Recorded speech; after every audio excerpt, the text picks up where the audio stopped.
for me to rehash where we're at right now. So let's just say it. As a country, we are at a point right now that I don't think we've been at, and this is just my opinion, since the Civil War. We are at a point right now where we are shaken in our very foundation like we haven't shaken since the Civil War. We're broke. We're beyond broke. You know, I learned so much in Washington. I learned so much with my 2 years in Washington. I knew we were broke before I went there. We're 10 times more broke than I thought. We're broke as a country. And if we don't turn that around real quickly, our kids are going to have to end up paying for everything. The economy out there right now is dying. Okay? Our economy's not growing. This big, wonderful, entrepreneurial beast that is America is laying down on its back. It's not growing. People aren't working. And it's worse. It's so much worse than people say. Do politicians lie? Well, some do. Some Republicans and Democrats do. But politicians generally are afraid.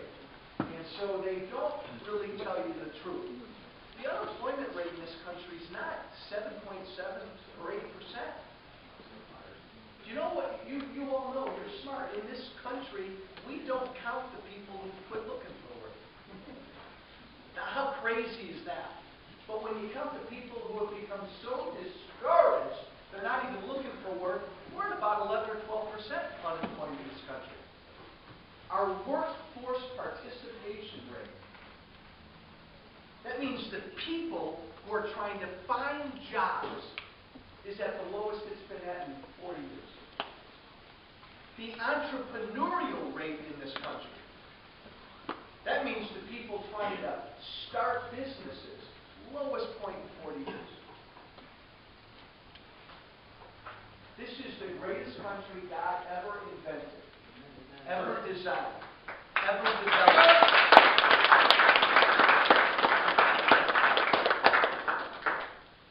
And to put it up, to just say it in one sentence, this greatest thing that God has given us is on its back. And Republicans know that. A lot of Democrats know that. But both sides are scared to death to do anything about it. And again, if we don't do something about it, I think, really quickly, call me silly, you don't have it.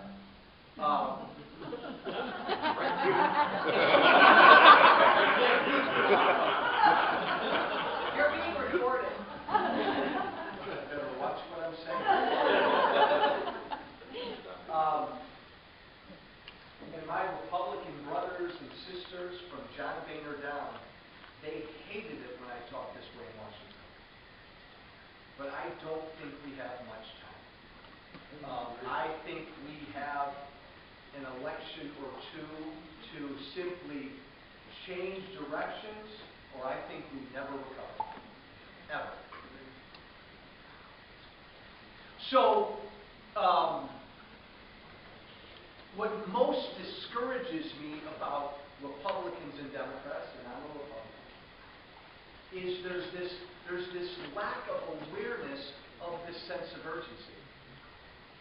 Now, what most worries me about the country is there's no urgency out there. So how do we fix it? What do we do? Well, again, I think if you have a drug problem, if you have a drinking problem, and we've all known family members or friends who have had or have one of those problems, the first step is to acknowledge you have a problem. The second step is to probably, once you hit rock bottom and you've acknowledged that I've got a drinking problem, you've acknowledged that I have a drug problem, is to apply tough love. And that's not easy. And that's where we're at right now. That's where we're at right now.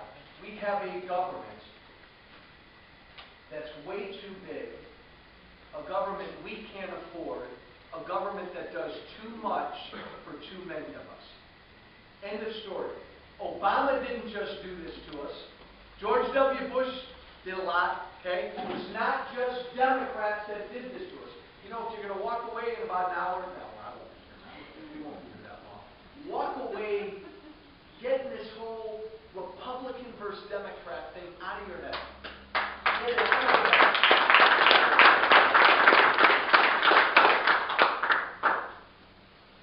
I was born a Republican. I've always been a Republican. I got elected 3 years ago as a Republican. If and when I run again, I will probably run as a Republican. But this is no longer Republican versus Democrat.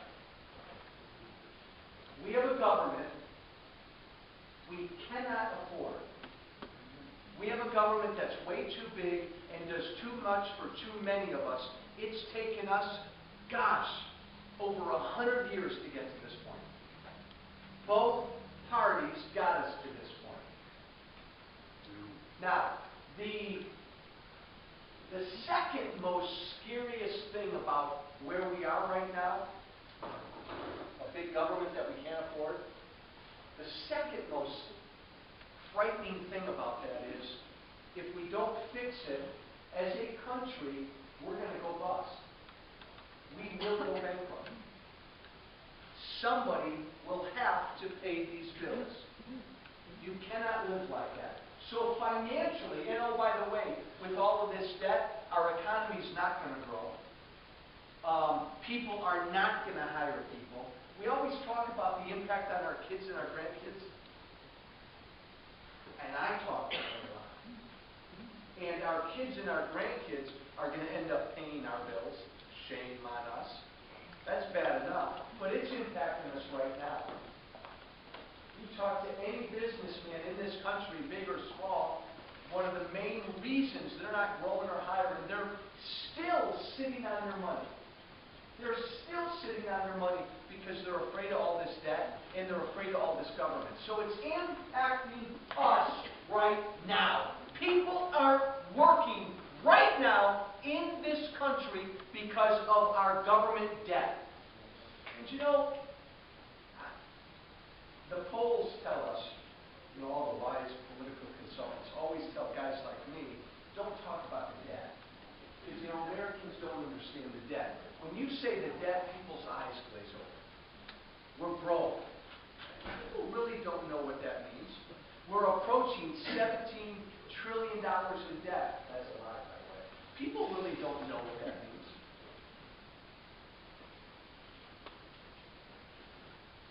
You got to relate it into terms people understand. Here's one that somebody told me a couple days ago. Right now in this country, it's like, here's what your government's doing. Their annual credit card bill is bigger than what their pre-tax salary is. Now, can you imagine that? Can you imagine working, you're making $60 grand a year before taxes, and your credit card bill that year is 2 or 3 times that? That's what we're doing. So we're a mess. And you know what? What are we? We're a day away from St. Patty's. I'm wearing my green. I'm an Irish Catholic boy. I want to be as happy as can be. I'd love to have about. I'd like to enjoy myself this evening.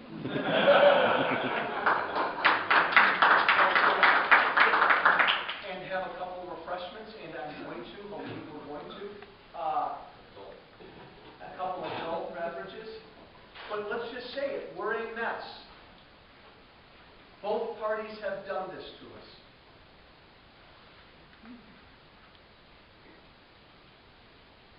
This country that was founded upon, Dimitri, an unbelievably cool, simple concept. And damn your politicians because they complicate it. Damn them. It's so easy. Why did we let this happen? The country was formed upon an idea. I'm me. Here I come into the world. I'm born with rights from on high. I can talk to whoever I want. I can worship wherever I want. I can hang out with whoever I want. I can call George W. Bush whatever I want, or Barack Obama whatever I want. And most important, I can use whatever I want to protect myself and my family. That,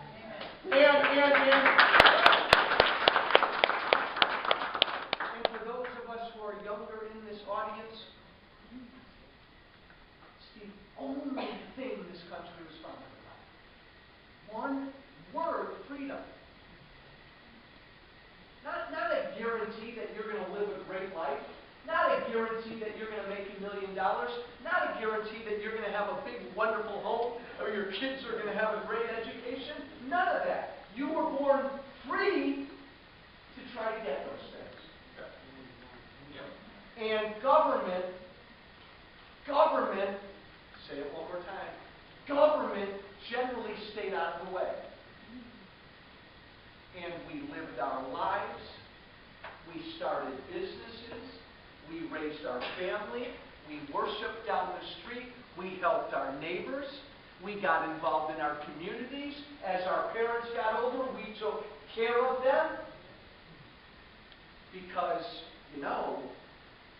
because you're free, you got to keep most of what you made. See, that's the thing that politicians tend to be afraid of. Republicans tend to be afraid to say. And I wish Mitt Romney had talked this way more. But remember in the beginning, when the country was formed and you were free, and you went out there and made $1, you made $1, our founders believed that was your money. And so you got to keep darn near all of it. 91 cents of it. Our founders believed in a little bit of government, right? To do a few basic things, right? Protect us, keep us safe, defend our borders, and make sure that you don't trample upon my God-given rights. That's all. So the amazing thing was, that dollar we made, we kept almost all of it. And because we kept what we made and we earned, we then took care of our lives. And we took care of our families and our neighborhoods and our churches. And away we went. And by the way, so be with me, right? That we're 1 million miles away from that America. So how did it happen? And what do we do? Media, is the media jumps on my butt. Media, how do we get back to that America? Because I'm trying to get us back to that America. The media hates it when I say, Walsh, you just want to go back. You're darn right I want to go back. How do we get back? What took us away and how do we get back? Really easy.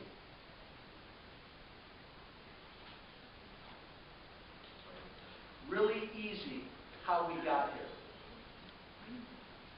Follow my logic. Over the last 100 and some years, politicians, Republican and Democrat, have one goal in life. Their goal is to get reelected. Reelected. So to get reelected over many, many years, they've given us things. They've promised us things. They've made this thing called government bigger. Health care for all. Medicare for all. Medicaid for all. Do you know right now, you want to be scared? Be scared. Right now, 1 in 5 people in Illinois is on Medicaid. 1 in 5. Now sit back for a minute. Medicaid was started in the 60s to be the health care provider for the absolute needy and poor. Those Americans who couldn't find it out there. Medicaid. Now, 1 in 5 Illinoisans is on Medicaid, and unless we repeal Obamacare within 3 years, that will be 1 in 3 people in Illinois on Medicaid. On Medicaid. So like everything government does, it's gotten bigger. Why has government gotten bigger? Because our politicians have made it bigger. Why have our politicians made it bigger? Because they've given us stuff. And we have trained our politicians like seals. We reward them. If you take care of my student loans, you will have my vote. If you agree to provide free contraceptives, you will have my vote. If you increase my pension package, you will have my vote. And on and on and on. You know, in a weird way, you almost can't blame the politicians for putting us in the mess we're in. We train them. We train them. Republican and Democrat. Now, Democrats I mean, they walk around with a big, they're Santa Claus. They walk around with a big bag throwing stuff at us. But Republicans do the same thing. We've trained them. Why is Illinois in a pension mess? Because for years we've done the dance. Politicians want to get reelected. The public employee union said, I'll raise money for your reelection. So the public employee unions help them get elected. Once they're elected, they sweeten the pension deal. Then the next election comes along, they do the same thing. We've been doing this dance in Illinois for years, and now here we are. We've done the same thing with Washington. We have rewarded, we've trained our politicians. You almost can't blame them. Now, it's easy to focus on the politicians, and we got it. The ones in Washington, which way's Washington?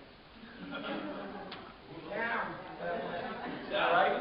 That way. Okay, Washington, which way Springfield? Okay, really easy to blame these guys and these men and these women. But understand, people are self-interested. All they want to do is get reelected. I was an odd duck in Washington because I really didn't care about getting reelected. But we trained them. So I am focused on us. It just doesn't seem to me like it's time necessarily well spent ragging on our politicians. I believe as Jefferson believed, Thomas Jefferson, and he said it much more eloquently than I'm about to say. I got in trouble a week ago because at a town hall I had the nerve to say that the American people have grown kind of dumb, lazy, fat, and stupid. And I believe it. And I'll say it again for every camera here. As a people, we've grown dumb, lazy, irresponsible, and yes, stupid. Jefferson said that in this great republic, we've given you a democracy, and we have a responsibility in this thing. And what's our only responsibility in this democracy? Jefferson thought. Stay informed, stay responsible, stay educated. The minute you no longer are informed, the minute you stop paying attention, the minute you don't get educated, you lose this thing. You lose the democracy. That's our only role. And I would argue we've gotten to the point now where that's where we are. That's where we are. We are a dumbed down people. Did you ever ask yourself, how could Obama get reelected?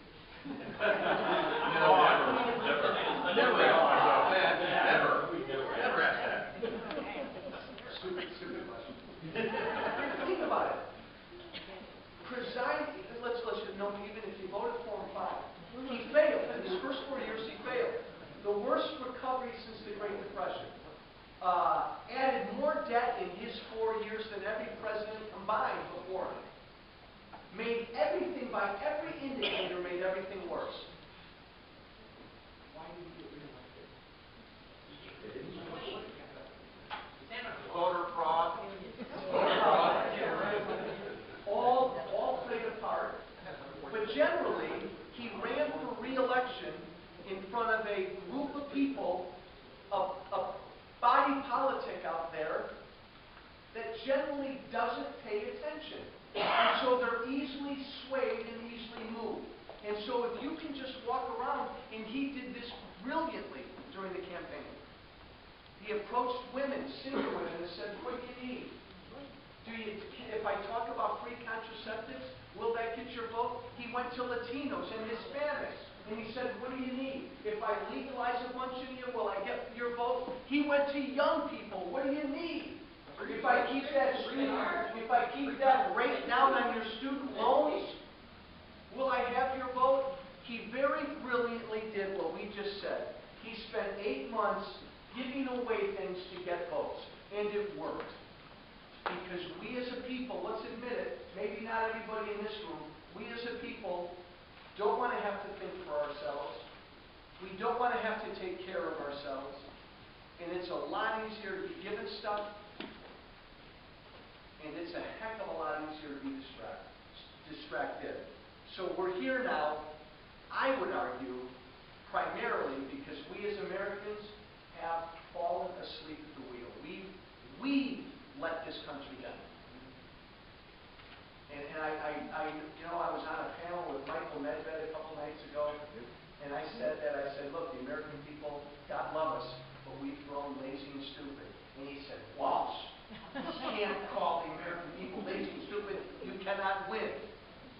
And I privately told him I don't care about winning. I care about the country. And right now the country, all of us, have gotten this way. Well, we know it. We know it. We laugh at it. We make fun of it. More Americans, Helene, you told me this. More Americans watch Dancing with the Stars than every news show combined. Young people. I love young people. I used to be a young people. I'd love to be a young people one more time. Young people. Young people in this country generally don't know the basic values this country was founded upon. When you talk about things like, you know what, those folks way back when at the beginning, boy, they were self-reliant, they worked hard, they took care of themselves, they were independent, they had to do well to succeed, they weren't given things. Young people look at you like you're from a different planet. And it's not their fault. Again, right? This has gone on for generations. Generations. You know what's really cool?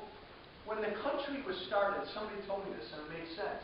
When the country was started, when people came, the first people that came to America were the cream of the crop. From all over the world, right? The most industrious, the biggest risk takers, the most self-reliant, the biggest adventurers. They came to the New World. You know the old 80-20 rule, right? Help me with this. 80-20 rule is 20% of the people do 80% of the work, right? Well, in the beginning, it was the exact opposite. The best and the brightest came to America. It was a lot easier to sit in England or France or Germany, wherever you were, Spain, wherever you were. The risk takers came here. And it's almost like generation after generation after generation after generation, we've erased that gene. And now we live in a country that looks a lot like the rest of the world. It looks a lot like the rest of the world, where we have a people that simply wants to be taken care of. And we have a people, and I believe this, and I'll debate anybody from Chris Matthews on to anybody on down, we have a people that is no longer doing their civic responsibility of paying attention, being responsible for their own lives, and making sure they're educated. I dare you.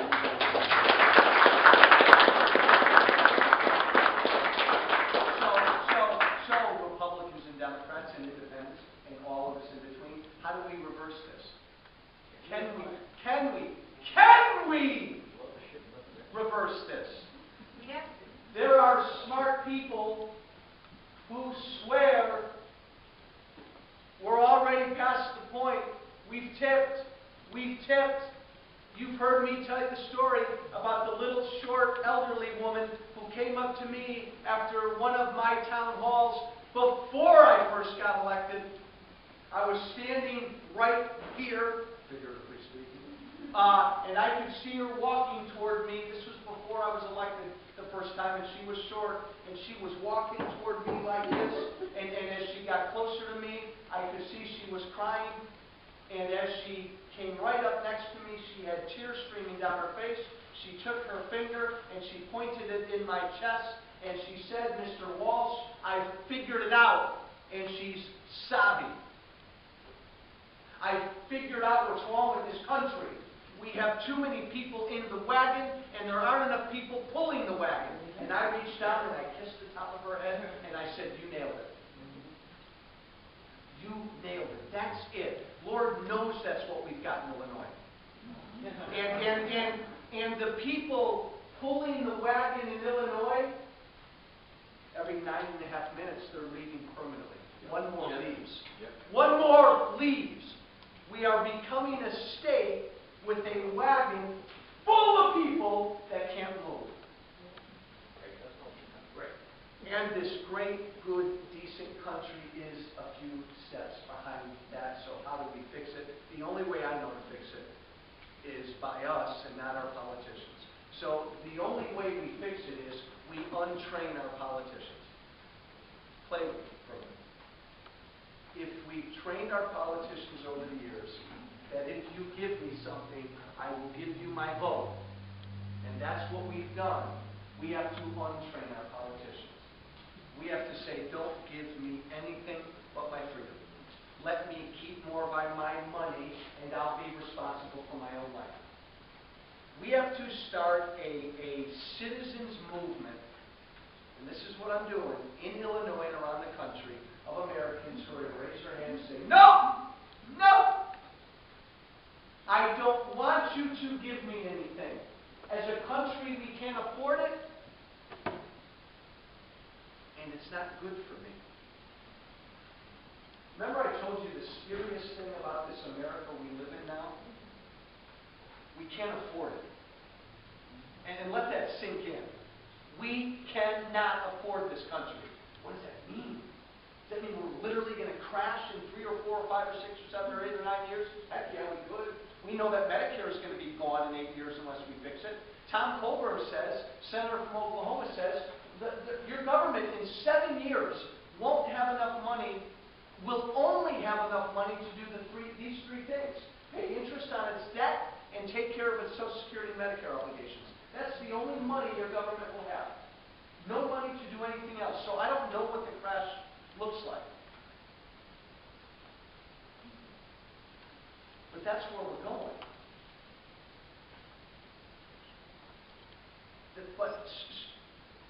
But here's what's even more tragic. And then I will wrap up, I promise. So we can't afford this America.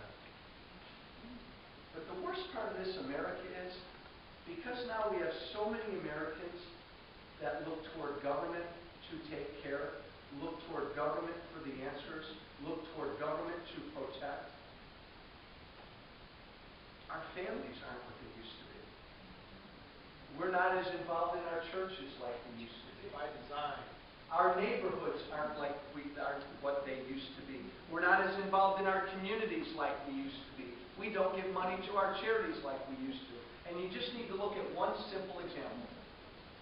70 years ago, 80 years ago, 90 years ago, when your neighbor lost a job, who took care of that neighbor? The neighborhood. The family, the neighborhood, the community.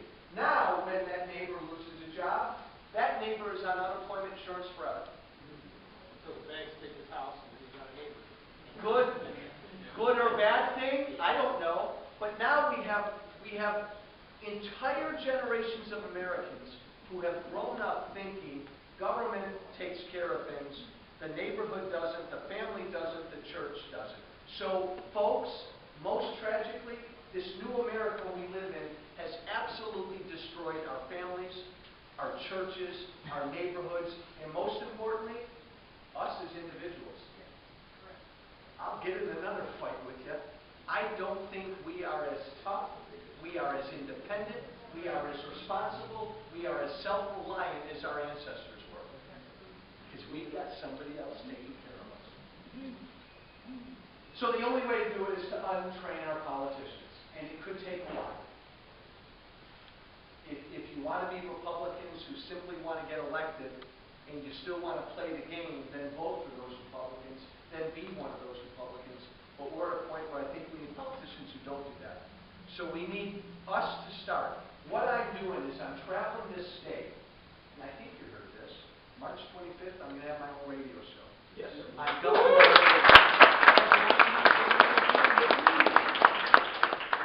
It's going to mess up your nights. 7 to 9 every night, 5:60 a.m. It's going to be just me. And I'm going to use this radio show just like I'm doing as I speak all over the state. I am trying to start a movement of people in this state who are prepared to raise their hands and tell their government, I want to grow up, I'm ready to grow up. Hey, that's hard to say. When I told my campaign people that I wanted this to be my campaign slogan, they threw water bottles at me. You can't tell voters to grow up or you're going to lose their vote. We're now at that point. I'm ready to grow up. I want to be free and responsible for my own life, and I want to be responsible for my family and my community. And the only way we win is if we have a movement of thousands and thousands of people in Illinois who tell their politicians this, and then our politicians will do what they're supposed to do. See, it doesn't start with our politicians. It starts with us. And I know a lot of my Republican colleagues don't like this, but I know of no other way to turn this country around. Lord knows you can't depend on politicians to change on their own. They will only change if it's in their interest to get elected, and that's only going to change if there are enough of us who say, don't give me anything. So this movement that Barb Abbey and I are growing around the state, to be a part of it, it's really simple. You got to say that you're ready to grow up. And then all of us are only going to support candidates who do the following 5 things. Candidates at every level. Thing number 1, cut my taxes and let me keep more of my money. And let me tell you why this is so important. If you raise your hand and you tell Joe Walsh or Barack Obama or Michael Madigan that I want to grow up and I want to take care of my own life, let me be free and responsible. You can't do that unless the government lets you keep more of what you make. And right now, we don't live in that country. Right now, everybody in this room and most people in this country, when you add up what Washington and Springfield and DeKalb County and your village take from you, most Americans do not keep half of what they make. You cannot be free if you don't get to keep half of what you make. That's wrong. In the beginning, you kept 91 cents of it. So if you want to grow up, come on, I'll take care of my life. Let me do it. You got to have a government that lets you keep more of your money. So we will only support candidates who cut taxes and let us keep more money, our money. Rich, middle class, or poor. I want rich people. Hear me, hear me. I want wealthy people to keep more of what they make. It's their money. I want middle class. And every American up and down. It's our money. I think Mitt Romney would have won if he'd have campaigned from day one and said, you know what, guys, let me tell you something. I'm really rich. I'm really successful. I'm damn proud of it. I'm not going to apologize for it. I think as rich as I am, I want to live in a country where I get to keep most of what I make. And I want to live in a country where I want everybody in this room to want to be as rich as me. And just run with that pride. But instead he got scared. Oh, it's bad. Hey, it's bad that I've been so successful. I'm sorry that I'm so rich. Yes, take more of my money. And that just fed into Obama to do the class warfare thing. So, we will only support candidates that let you keep more of your own money. We will only support candidates that diminish government's influence over our lives. Yeah. Period. Government decides too much that we used to decide. Got to stop it. Number 3, we will only support candidates at every level who get rid of this debt. Who get rid of the debt. The Senate put forth a budget that never balances. The President's going to be 2 months giving us a budget that never balances. We will vote for nobody down in Springfield or D.C. unless you agree to get rid of this debt now. Number 4, we will only support candidates who respect my God-given rights.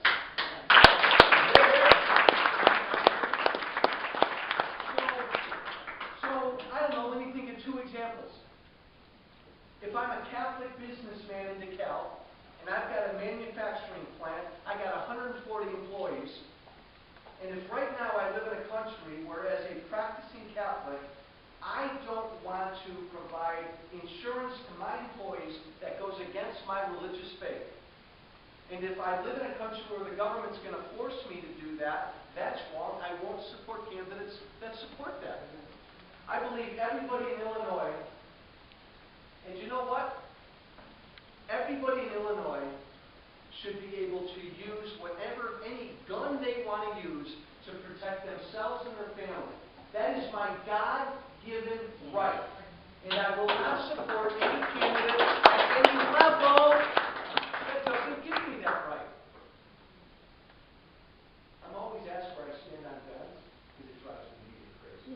And I always give them an answer that drives me crazy. Here's my stance on guns. I feel a heck of a lot safer if everybody in this room were packing right now.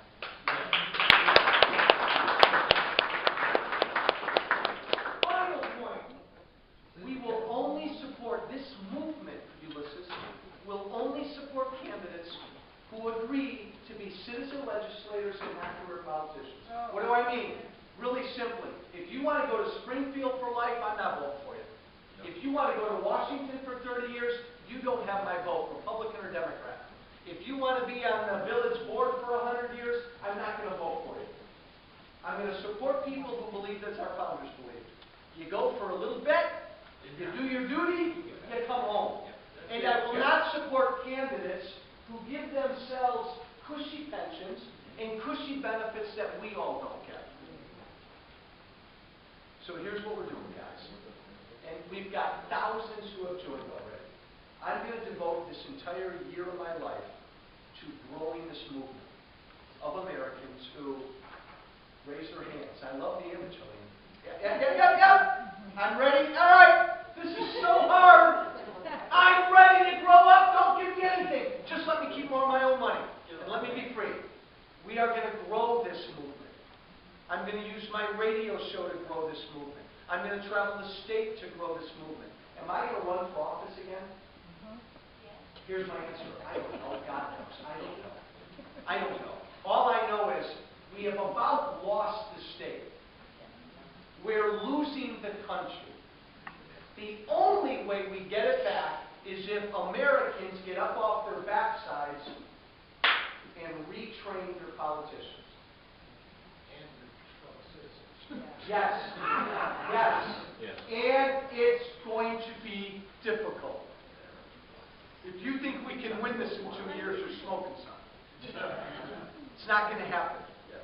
We have politicians that have been trained for years, and yes, we have a population that no longer pays attention like they should.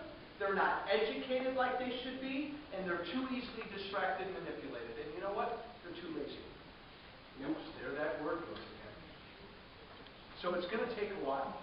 But the only way to do it, I think, is with us. And that's why I'm in DeKalb with all of you today. I'll go anywhere in this state where 20 people are gathered. So, Barbabby, raise your hand. That woman right there is the other woman in my life.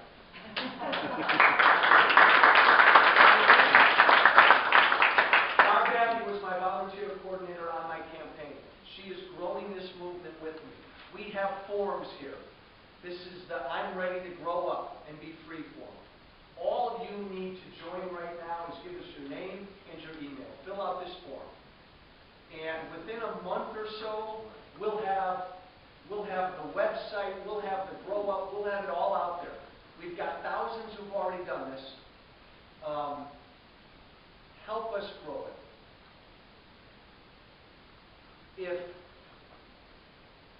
If I travel the state, and I'm only talking to Tea Party folks who get it, we're not going to grow it. We get lost. Look, I believe in traditional marriage. I've been very public that Pat Brady needs to step down. I'm pro-life without exception. I believe everybody in this room should be packing right now. You know where I stand on social issues. But here's the way I look at it. It's like your house is burning down. Have that image. Okay? The country's house is burning down right now. If you want to have a debate about abortion, oh, okay, but the house is burning down. We're broke. If you want to talk to me about same-sex marriage, I know it's an important issue, but right now I'm concerned about this debt. I got to put out this fire. That's how we as Tea Party people should be talking. I believe the Tea Party movement is bigger than the Republican Party. Not everybody thinks they're a Tea Party person. But the one thing that unifies this movement is government's too big, we can't afford it, and if we don't do something about it, heaven help our kids and our grandkids. In a nutshell, that's the movement. Independents, Democrats, and Republicans. I know pro-life Tea Partiers.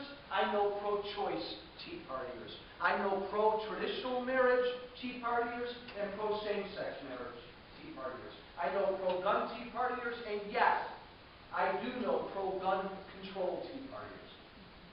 All right, look at that one. Who are they? Where are they? Stand up! Right. Gun control. We're a believer in it. Yes. Okay. Your party is important. Yes. Hey, if you want to save this thing, focus on the house burning down, because it is. So, Barb Abbey, make sure everybody has a form. Fill out this form, be part of this movement, and as we go, I'll tell you where we're going. I'd be happy to answer any questions you might have.